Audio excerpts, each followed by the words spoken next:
The difference between HTML and HTML5. HTML5 has been a bit of a buzzword over the last several years. Now there's been previous versions of HTML, but none are really touted as being HTML3 or HTML4. I think the main reason that this version was given a more specific name was because it was the first upgrade that really had some impressive features worth talking about. Now, to really understand the benefits of HTML5, let's first talk about some of the previous versions and what the differences were. Now, for the most part, the versions of HTML dealt with trying to give designers and coders better control over aligning objects on a page and really greater control over tables and things like that. Now, these were small but important changes at the time. Now remember that HTML is the coding language for browsers, so when writing HTML, the browser is what interprets that code and makes it something visual. Things have improved greatly over the years, but back when we were coding in HTML3, a site might display a lot differently from browser to browser. So the ability to have more control over how your web page looked was really important. When HTML4 came out, more tags were available, giving users greater control over the web pages, and browsers started to standardize how they display their code. One big change that came out around this time was the different types of HTML4, like transitional, which was for users transitioning from a web page using older versions of HTML.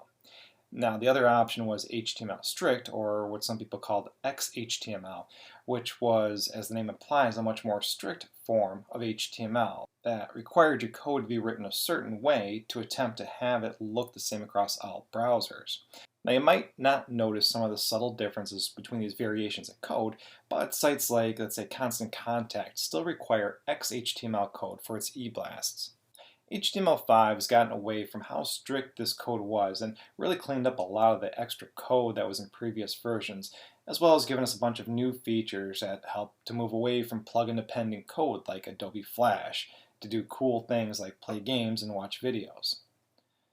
So first, let's take a look at the very first line of code in an HTML file. Here's what was required in an HTML4 file. And here's what it looks like now in HTML5. It's much more simple and clean. The less code that you have on your page, the faster it loads, so this was a smart choice. Previously, you needed something like Flash Player to be able to let visitors watch video or listen to audio files on your site. Those users would need a plugin installed before being able to watch it, so you're possibly alienating some of your users. With HTML5, you no longer need these players, and you can just do it by simply adding a video or audio tag, something not previously available in HTML4. Now, later as we get into CSS, you're going to see how nice this feature is, but some of the new tags were added to define areas of the page, like header and footer, and nav, and article, where before you had to create these with custom CSS div tags.